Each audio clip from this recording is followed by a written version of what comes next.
Okay, welcome back to Tracy Kenpo Karate. This is lesson 3 of Purple Belt. In this lesson we're going to go over Windmill Guard A and B, as well as Spiraling Wrist A and B. So let's bow in and get started. Okay, the first one we're going to look at is Windmill Guard A and B. This is a really basic, simple technique. It's what I would call an initiation move, and by this what I mean is it's going to be up to the student really to find different ways to follow this up. Find a different way to continue on with the technique if the first move doesn't work.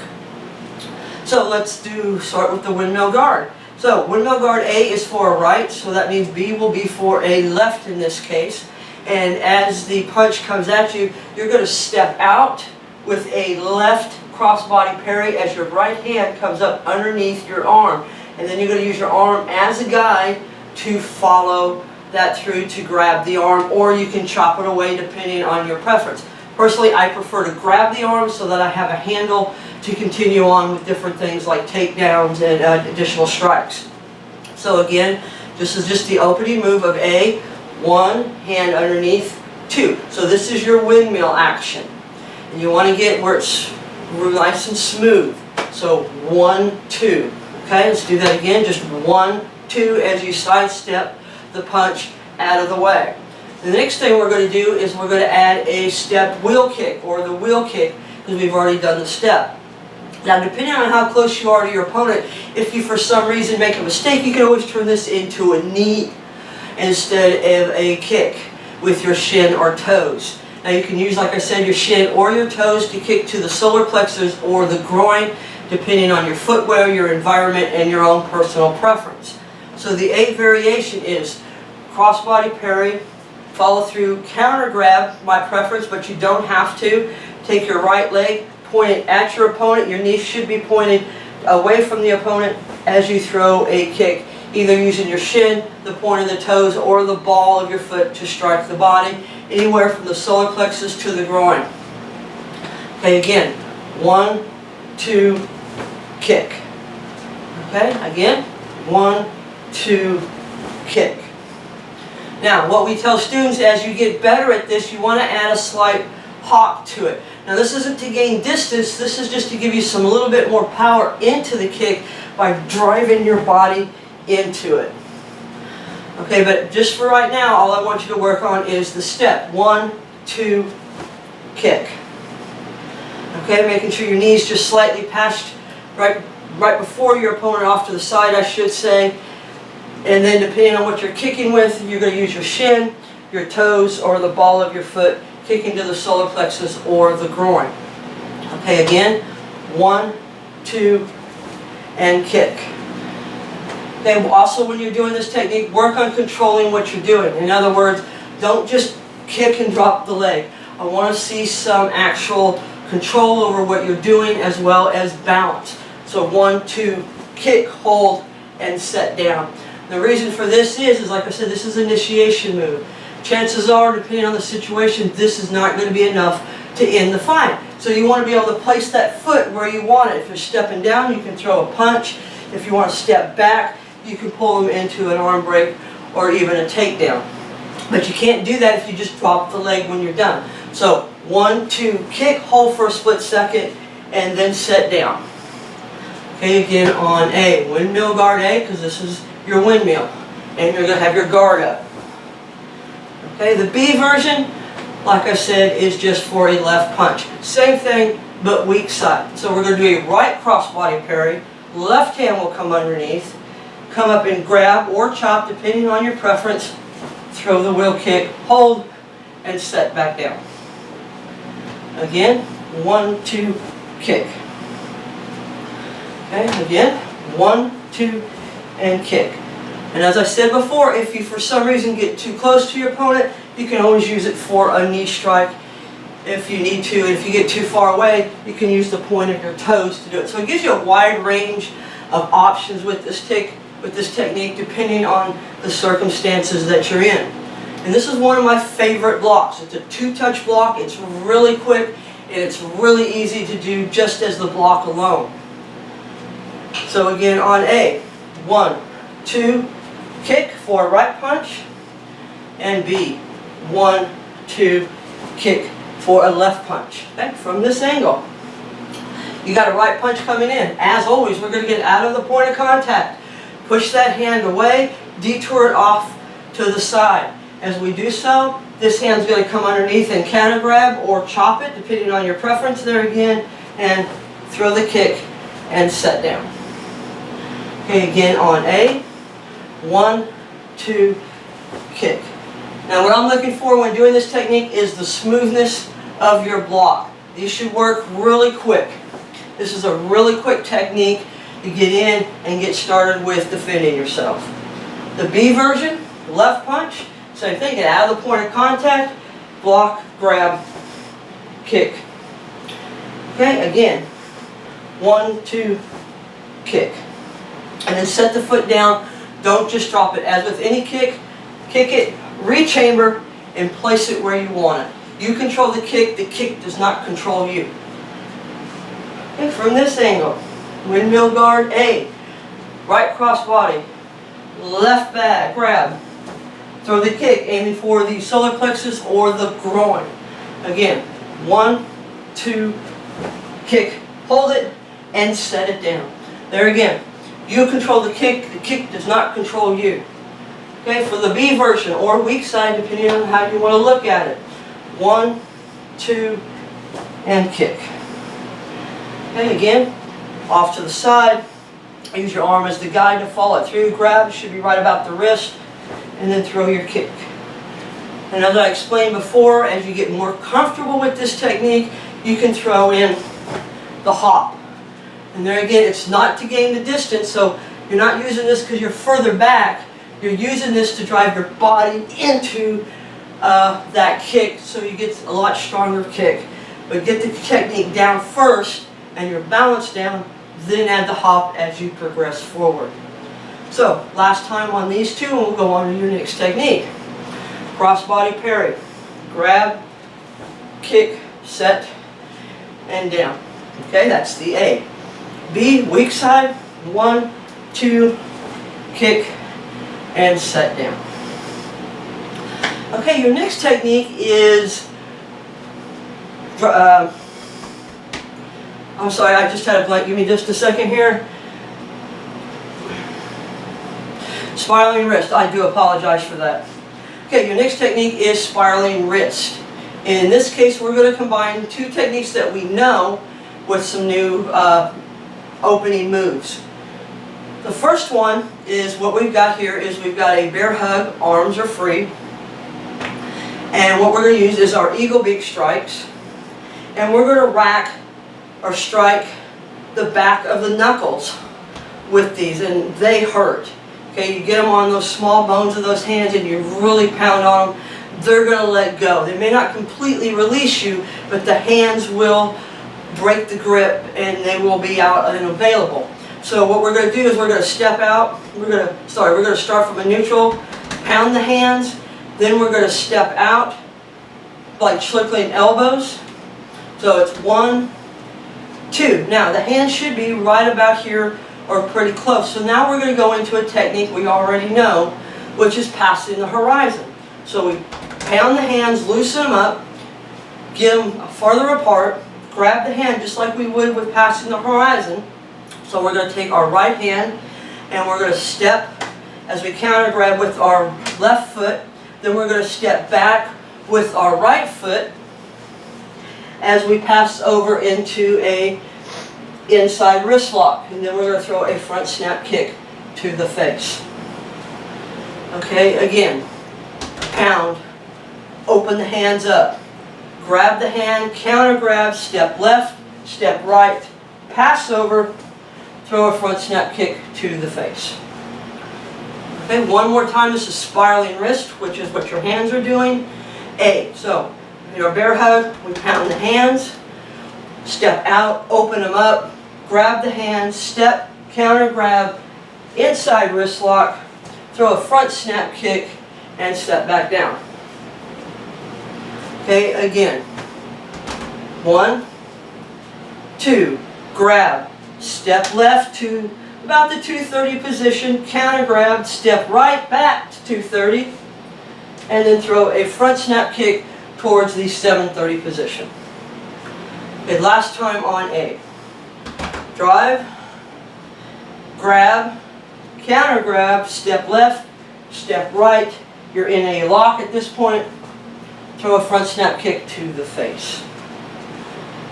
Now the B, as with most Bs, is your what ifs. What if you strike, release, nothing happens, okay? They took the pain, they didn't really let go like you needed them to, so what are we going to do from here?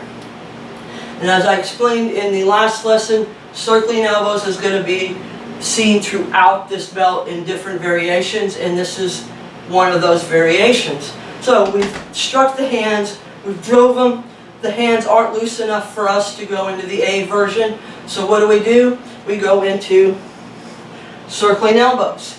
So if you need to review, go back to the previous lesson and review circling elbows again, and then come back to this one.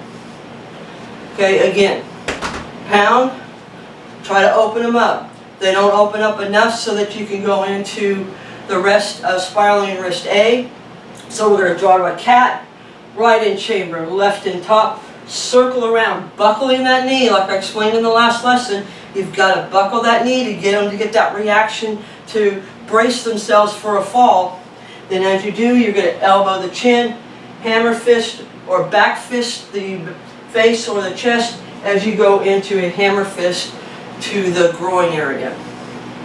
And again, one, strike. Can't go into A, so we're going to go into circling elbows. Okay, let's do it from this angle. So, A version. We pound.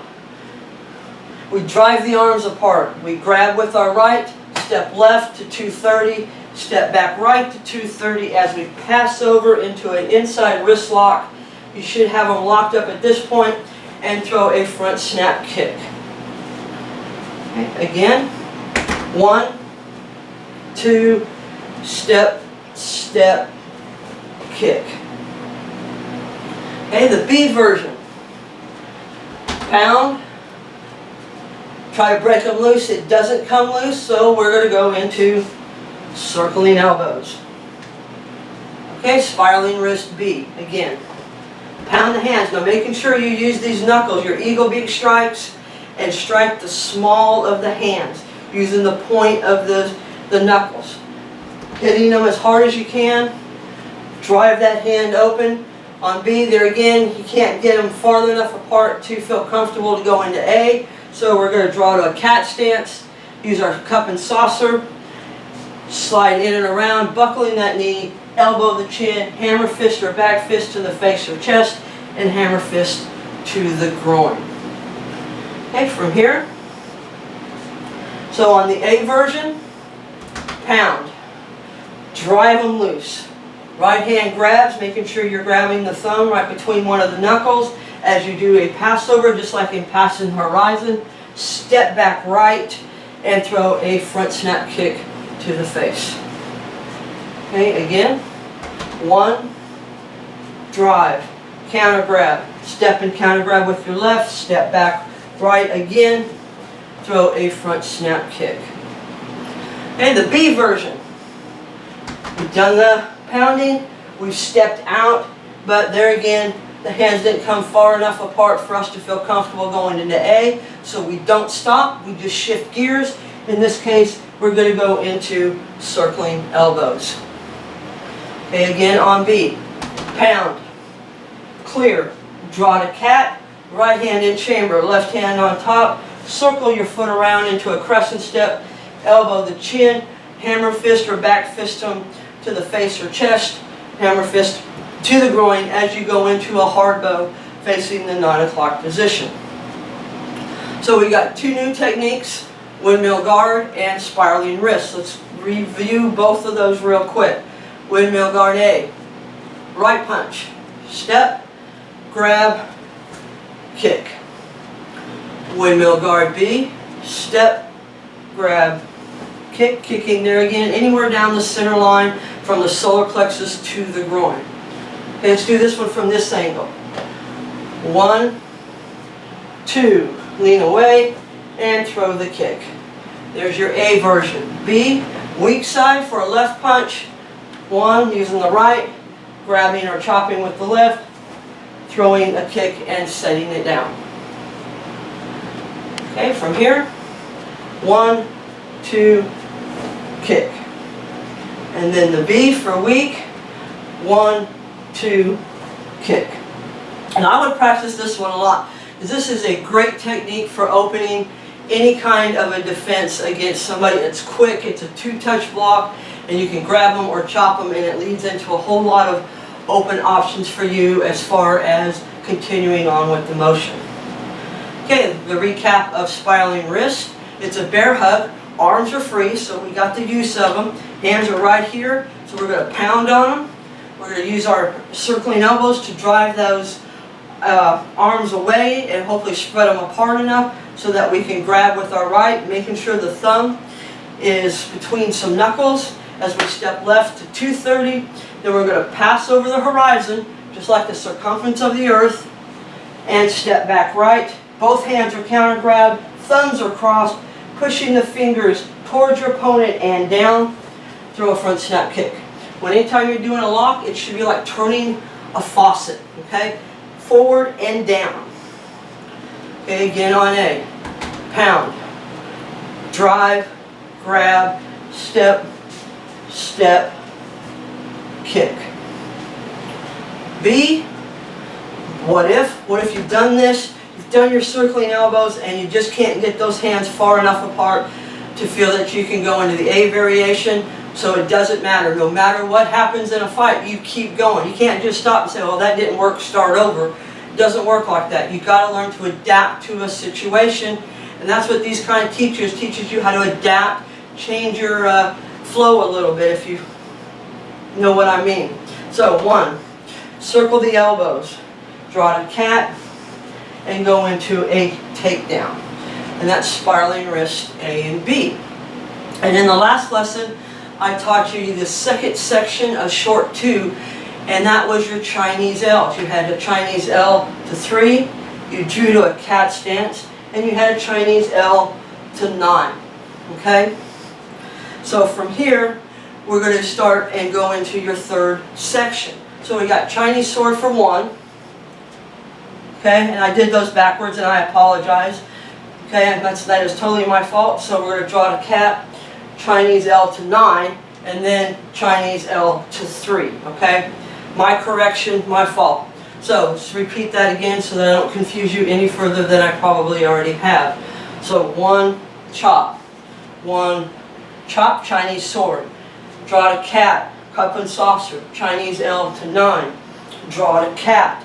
Left on the bottom, right on the top, step out, Chinese L to 3. Now from here, we're going to draw back to a cat stance, and we're going to step back to 6 as we do lowering the gate A. Then we're going to leave the hand up, draw a cat stance as we go into lowering the gate B. Okay? So, section 1, Chinese sword. Section 2, Chinese L's, 2, 3, and 9. Or 9 and 3 if you want to do them in the proper order. And then 6 and 12 is your lowering the gate. So, from here, salutation. Chinese sword. Leave that hand there. Step forward. Chinese sword. Leave the hand there. Draw the cat. Step out. Chinese L. Draw the cat. Step out. Chinese L. Okay, now you're facing the 3 o'clock position. Draw the cat, right hand in chamber, left hand on top. Step back left to 6, upwards block, lowering the gate with a middle knuckle strike. Leaving the hand there. We're going to draw the cat, reverse it, right upwards block, left strike, lowering the gate B. Okay? One more time. Chinese sword. Okay? Chinese L to 9, Chinese L to 3. Right, left cat, right hand in chamber, left hand on top. Step back left to 6, lowering the gate. Draw to right cat stance, right upward block, left strike, lowering the gate B. Okay, so now you've got your first 3 lessons as well as your first 3 sections of short 2. Only one more section left that will teach you, a couple more sections left that will teach you over the next few lessons, and then we'll give you time to practice that and go on to long 1. So let's recap one more time everything we've learned in this lesson, which is the first one is windmill guard, right punch, left parry, right grab, right kick. B, left side, right parry, left grab, left kick. Remember, control the kick does not control you. Spiraling wrist A, strike the hands, circle the elbows, counter grab, step left to 230, step right to 230, front snap kick. You should be in a good solid inside wrist lock.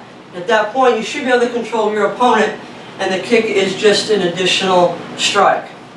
B, strike, clear. You can't get the arms cleared away enough, so you draw to a cat, circle in, and go into circling elbows, ending up in a hard bow facing 9 o'clock. Then we did the next section, which was lowering the gates of short 2. So we have our salutation. We'll just start from the very beginning. We bow, Chinese sword, leave the hand in check. Chinese sword weak side, leave the hand in check. Draw to cat, right in chamber, left on top, step to 9, Chinese L. Vertical outward block with the punch. Left hand in chamber, right hand on top, step out to 3. Right vertical outward block, left punch. Draw to cat, right hand in chamber, left hand on top. Step back to 6 with your left, upwards, middle knuckle rake, basically lowering the gate. Then we're going to draw to cat, leaving this hand up. Then we're going to step out again to 12 and lowering the gate with a right upward block, left strike. Okay, that's your next lesson. Practice that, and when you're ready, go on to our next lesson 4. Okay, and always, if you have any questions or comments or concern, please feel free to contact me, and I will do my best to answer anything you have or questions you may have. Okay, until then, let's keep it real.